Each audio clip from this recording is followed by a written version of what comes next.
Акча табуу кыйын экен түшүндүм. Иштеп көрдүм, болушунча күчүндүм. Кыйынчылык болгон кезде чыдабай сабырсыздан түйшүк тартып төгүлдүм.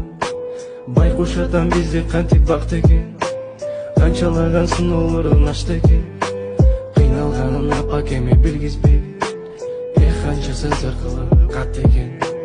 Рахмат ата ким кылбастан карадың, эркелеттиң бизди дайым аядың. Ушул кылган менетиңге түшүнүп, жараткандан өмүр түйлөп каламын.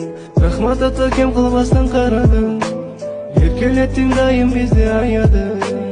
Ушул кылган менетиңге түшүнүп, Аллахымдан өмүр түйлөп каламын.